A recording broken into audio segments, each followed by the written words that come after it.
What? Am I talking right now? I'm talking. Can you hear me? Keep talking. Keep talking? Can you hear me in the...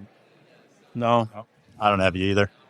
All right, so when you're talking, you got to get right up here into the mic. I'm not kidding. Go up this way. Just like that. Okay. I was kind of hoping you actually couldn't hear me because it gets weird. It's like a half-second delay. Oh. It just kind of starts looping. Oh, even better. Yeah. Ow, now, brown cow. Oh, now. Unique New York. Unique New York. Lanolin. Lanolin. It was just like... I'm sick. Let me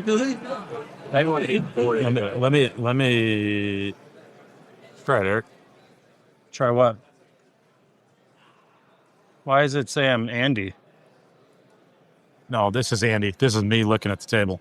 You're good. We're good.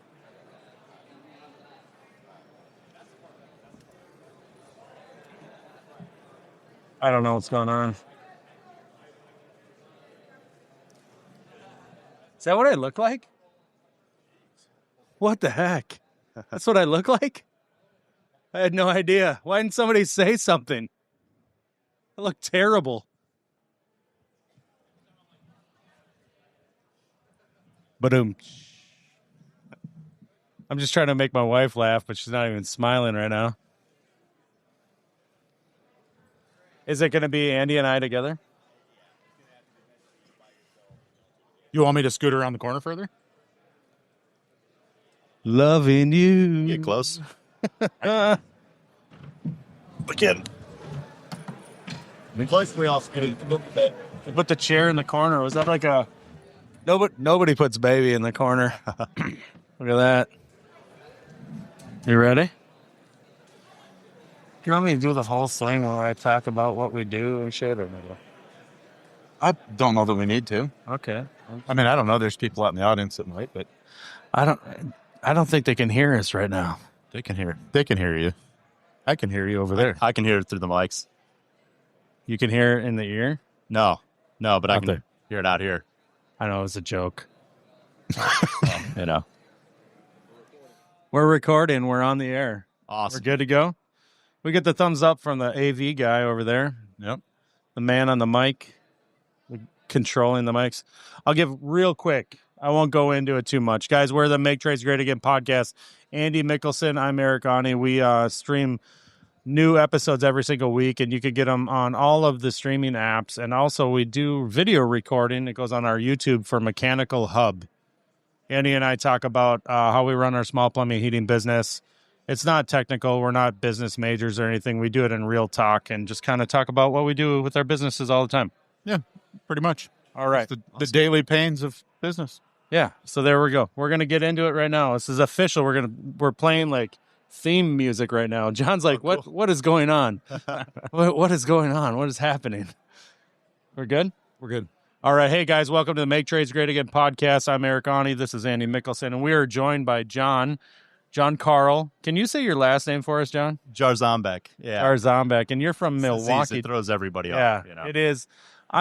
Look, I'm Norwegian. I can't speak that kind of, I don't know how to put all those consonants together. My tongue is way too thick. It happens. My mother's also Norwegian, so I've got a little bit of that too. Christiansen was my So she was on the fence to marry your dad, Well, is what you you're know. telling me. beautiful last name. Had to convert Yeah. to Jarzombek. So Yeah, right at the top of the alphabet.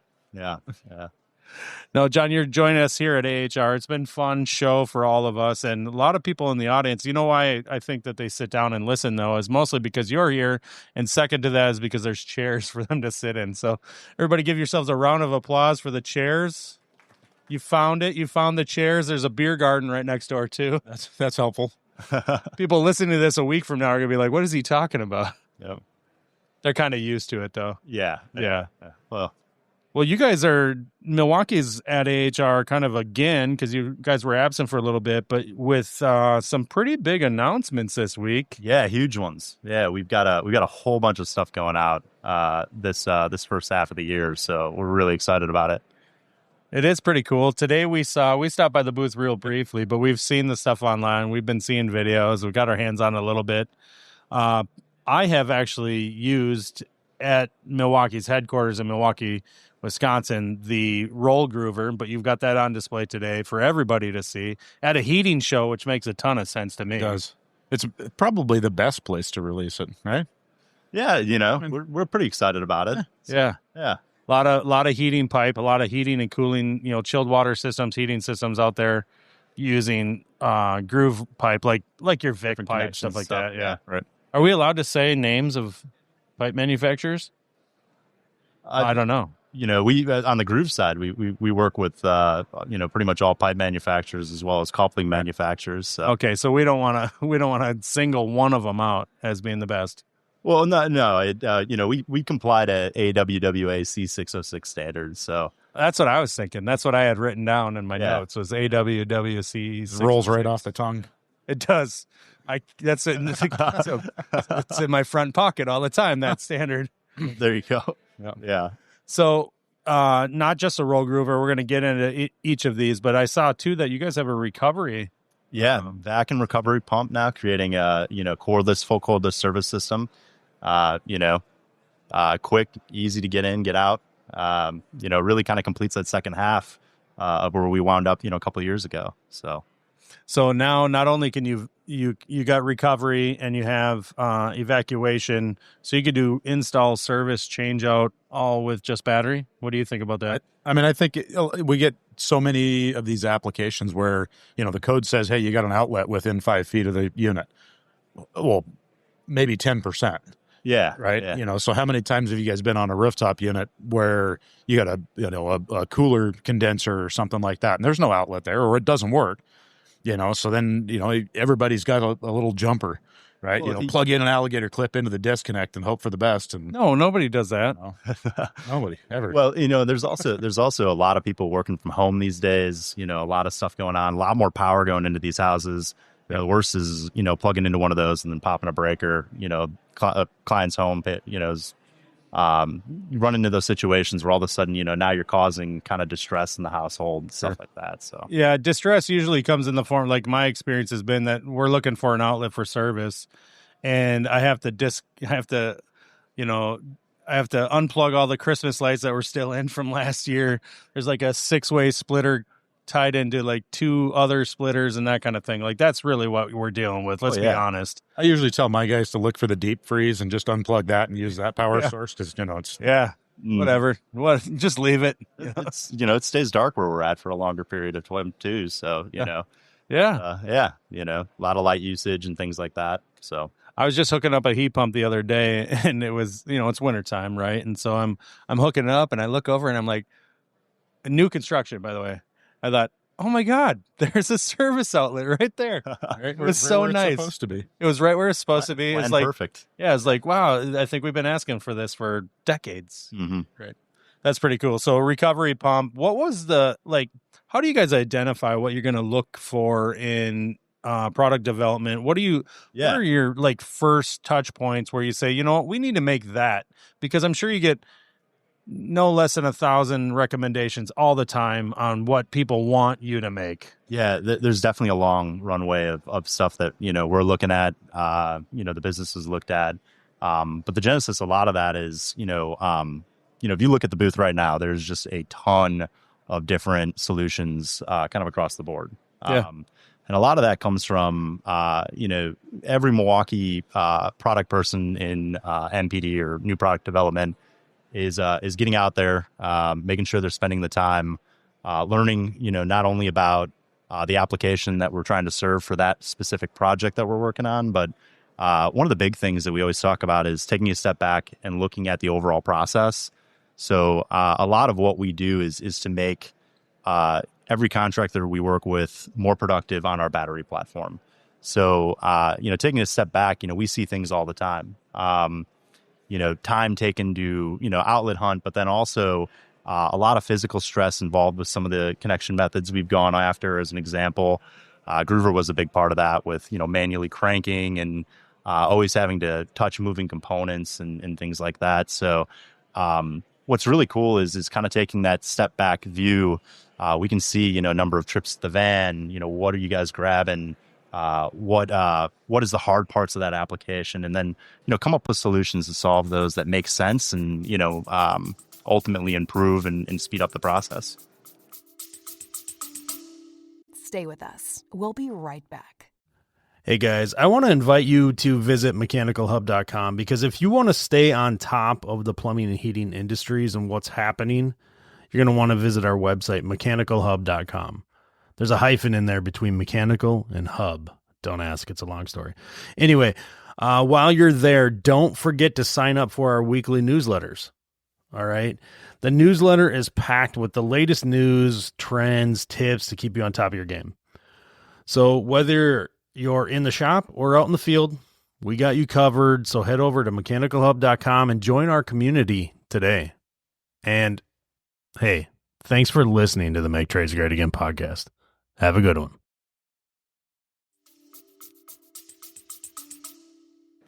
I think that's one of the things that's, kept me on the Milwaukee platform, is that the tools do have a definitive function.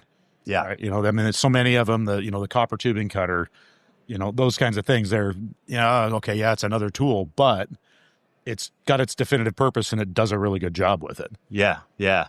So it's not quite. Yeah. You've got some competitors that have some more gimmicky-ish type attachment base that it just kind of seems like, Well, we're trying to make the best on those platforms, right? We got M12, M18, and MX. So we've got a pretty deep runway and platform to work off of. We're very committed to those platforms. I think the M18 Forge release was a great example of that. That you don't have to buy a new tool set in order to get into that. Maintains the M18 platform, but extends power and capacity to places it hasn't been before. So the ability to use those, and then our electronics are constantly updating as well. So what might not have been possible 5 years ago is going to be possible 5 years from now. Right. So you talk about electronics, and some of the tools I've been most impressed with aren't necessarily new. Sure. Mostly, don't take that the wrong way. I haven't tried the new tools that we're talking about today. Yeah. The roll groover, the evacuation pump, or recovery pump. Sorry. Yeah. I look at the core drill and the MX fuel line, stuff like that. These are tools that are honestly, and I've talked about it openly in videos. I've talked in conversation with Andy before. This is I don't know what Milwaukee did, but this is a level of quality and functionality that's kind of up above, beyond what we're used to with just regular cordless tools. And I think that's what we're seeing. I've used the vacuum pump, and I feel like it's so simple. It works so well.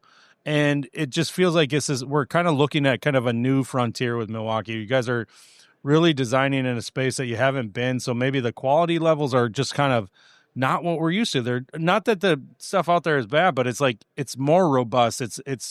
Maybe it's the technology you guys are using and the materials. I'm not sure. Some of that for sure.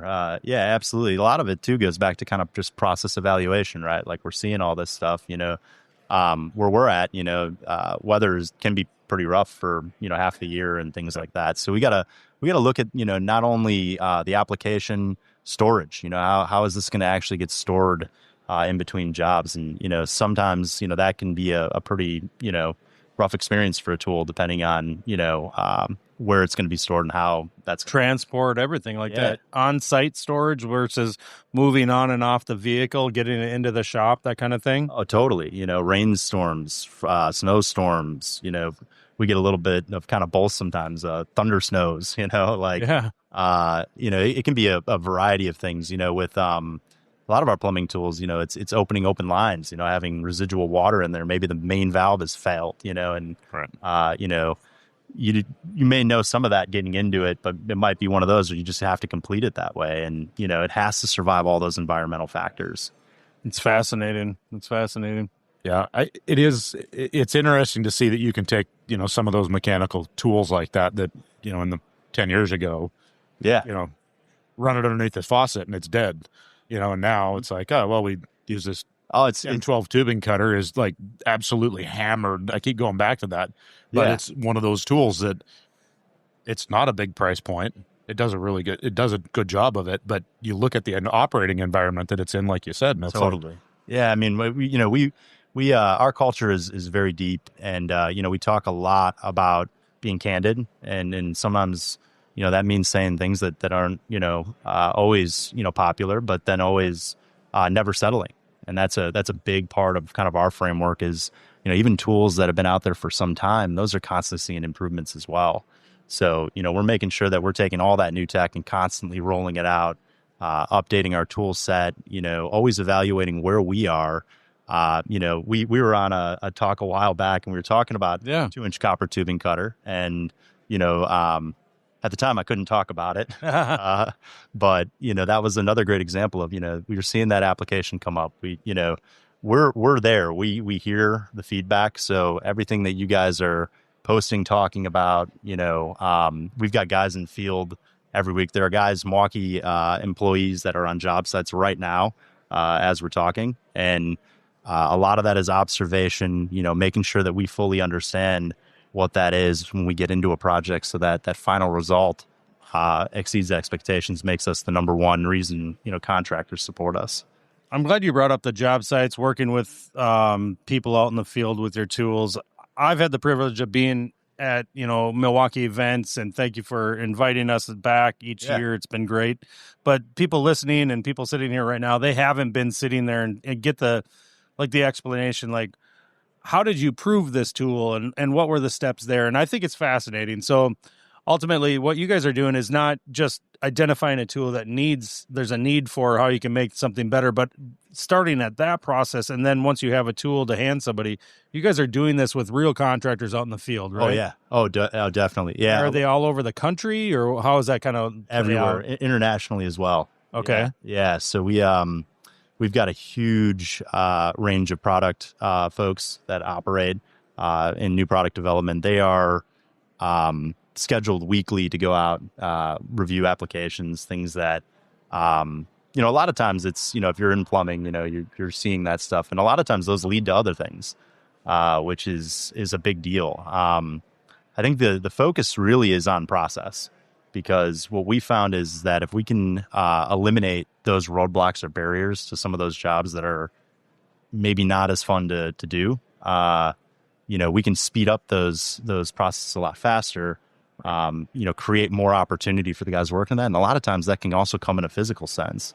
There's some jobs that are just really hard on shoulders, arms, wrists, backs, eliminating some of those thresholds as well. And, trying to streamline that process as much as possible. So I think I'm just going to put this out there for the person that they're just dying to wait to ask this question, is how they get to be part of your testing program. And what I want to tell them is they have to follow Mechanical Hub on Instagram. That's the first thing. That's like the first qualification. We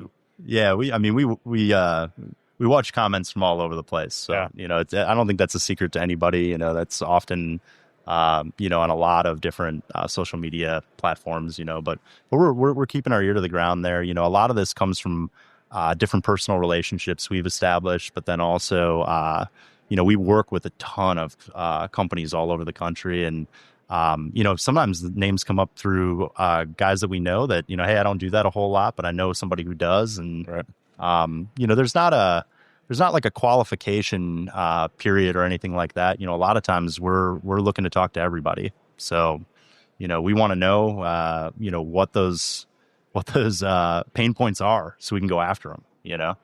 Yeah, it's interesting. I think just to see that development, though. Kind of like you said, the roll groover comes out, and I go, totally. Oh, wait a minute. I guess I never even thought about having a portable roll groover on that aspect. It's always been a pipe machine. It's always been a stationary machine.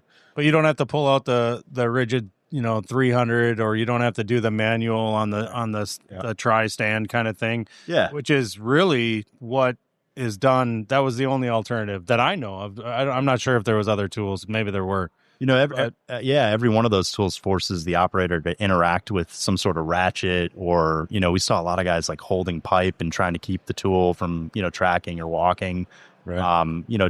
Touching moving components. This goes all the way back to our threaders, our pony threaders. You used to have to hold your hand on a spinning die head in order to engage it onto the pipe. That's not exactly a comforting thing to do. touching, anything that's moving like that can, be a hazard. So, it's one of the innovations that was built into that tool. And that's another good point, right? Like, it's not always just the obvious thing of, okay, we don't want a guy to touch a moving die head. Well, that, the kind of previous versions of a pony threader, they're known for pony threaders because they'd kick, so we integrated auto stop with that, a side handle. We've taken that further and realized that, the bulk of that weight's at the front of that tool. So we've reduced the overall weight by integrating aluminum die heads into that, reducing that by, roughly half. So just making the overall process more ergonomic, faster, but, also there's a safety component that comes along with that as well. Right. So I get told all the time in the comments that I'm, like if I get caught posting something where I'm threading pipe, like I'm a total moron because I should press everything. It's crazy, which is funny because for years and years, all I did was press things and get told, why aren't you threading it? So that it changes all the time. We have to be able to do everything that comes up in front of us with the tools we have, right? So like sometimes you might be threading on a day because you just didn't have the right fittings or the right tools on hand for that exact moment. I'm talking like service, repair, that kind of stuff. Well, and a lot of these tools cross multiple trades, right? Like threading, for example, is also huge in rigid metal conduit for electrical work. And, so if you visit our booth, one of the walls we have, kind of shows where we've come over the last 10 years. We're in not only press in a huge way. We've also expanded our threading selection. So now we've got our 2 pony threaders as well as our MX tool, which is really a great production level tool for large job sites. And then obviously the roll groover is brand new, but we're also in PEX expansion. So we've got a pretty broad offering now of different connection tools and also support tools that go along with that, right? Copper tubing is a big one. Jack Fisher over in the booth right now is demoing a steel pipe cutter that it provides the cleanest cuts up to 1 inch on steel pipe. So there's another one, right, of all that prep time taking to prep that end, is significantly reducing that amount of time by creating a clean square cut. And fast too, seconds, not minutes or focus of trying to keep, your saw aligned. So. Right. Yep. Well, I mean, but why a steel tubing cutter when you could just use a portaband? Well, we sell those too, and you can definitely make a good cut on that. No, I'm just getting a little surly. Like these are the kinds of things you see in the comments, right? No, but this is a great one, right? We talked about process. Yeah. So we're out there, there's hacksaws, sawzalls, bandsaws, we make all these tools as well. Absolutely. But, there's also a ton of, you go into a service application, there is a number of things in the way of that potentially. So, when we looked at the design of that steel pipe cutter as an example, we looked at the zones of where you would need to access and then form factored that so that, you don't have any potential for overcut. Or if it's a really tight space, you might not be able to fit a bandsaw. Now you can go in that really tight window and be able to cut those pipes cleanly without, struggling to do so. Right. So right. That's pretty cool. When we came by the booth there, got to see that in operation. It's fast. Yep. It rips right through. So the amount of new tools that are coming out from Milwaukee seems to kind of fluctuate here and there. One year we'll see just a ton of them. The next we see some really significant launches like this roll groover. Yeah. Let's talk about the recovery though. Like, where do you see the AC Service Tech and the tools in their hands? Where do you see Milwaukee fitting into that as time moves forward? There's, I think, no, you can't talk. Yeah. Okay, so, Yeah. Okay, so I should acknowledge that. I know I can't ask him like, what are you working on now? Because that's not an answer anybody that works for Milwaukee has permission to answer, or a question you have permission to answer. So I'm not looking for that info, but like, where do you see just kind of big picture? Like, I know you're going to try to look at the challenges and make things safer. Yeah. Kind of where do you see that roadmap right from today moving forward? Extensive. Would probably be the one word I'd use to describe it. We got a lot of things cooking at Milwaukee right now that we're really excited about. I don't want to give you guys the same slogan from Pipeline, but I know the truth is we really are just getting started in this space, and we're really excited about the roadmap we have. I think you guys will be too when we start to talk through that and make that a little bit more public. But Right. No, this is we take a pretty unique approach to this, and I think that's one of the reasons why we've come up with some of these really cool solutions. Is that we're not looking at it in a vacuum. This is really thinking about the start to finish, setup to clean up, even storage post use as well. And how do we improve each one of those elements to make that the best solution possible? And you look at when you start really zooming out on that, we got in with the vac pump, and then from there we've kind of grown not only on our understanding of that business, but then also our understandings of the problems that you guys run into on a regular basis. So On the vac pump and the recovery machine, those are all A2L compliant. Yep. Yeah. Everything new is A2L compliant. So, Yep. we're having to adjust with things as well. And, we're trying to plan for that and make sure that, we're ahead of those trends as well. So, Well, okay. So my roadmap for the future in Milwaukee Tools and like what I'm dealing with. lay it on me, man. Yeah. Oh man, this wasn't on the script. You ready? Yeah. I bring it up at Pipeline. Pipeline is an event that Milwaukee puts on. They invite some people throughout the industry, whether they're media or just tradespeople. There's a lot of people that get to attend that event. It's an invite only. It's very cool. I've brought up in the past a few times. I know it's not your product category, but it touches on the people who are using and looking for your products. And it's our group too. So. It's material handling. Like I'm passionate about, like, I am not getting any younger. And every time I come home from a long day on a job doing an install, I do a lot of boiler work. These things are just, I feel like every model just gets heavier and heavier. And maybe it's just me, I'm not sure, but it's probably me. But like moving materials around on the site, getting them off of our vehicles, storing them, things like that. I look at Milwaukee and I think that there's a big open doorway for you guys to enter into that space. And you guys are giving us the tools to install it, to take it apart, to cut it up, and like to vacuum it, all those kinds of things. Oh, yeah. But what about just getting that stuff and working safely on the job? Yeah. Well, no, I've seen your videos. You lift some pretty heavy stuff, so I am very no doubt strong.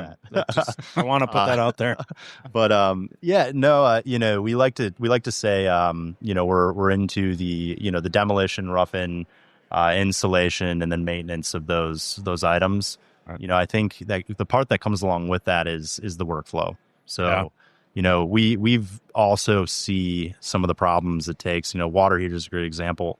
Regular application for service plumbing, and a lot of times either those tanks aren't fully drained or they're quite heavy. They can weigh a lot. So seeing two guys trying to haul that up out of a basement as an example is not easy to watch when you've got one guy down low, one guy up high. Or the fact that we have to have two guys to do some of this work simply because we don't have the right tools in our arsenal that have made it convenient. Like I have a stair climbing dolly, right? And like this thing's battery powered, but it's not running off an M18, which I kind of wish it were. It would be a lot easier, Right.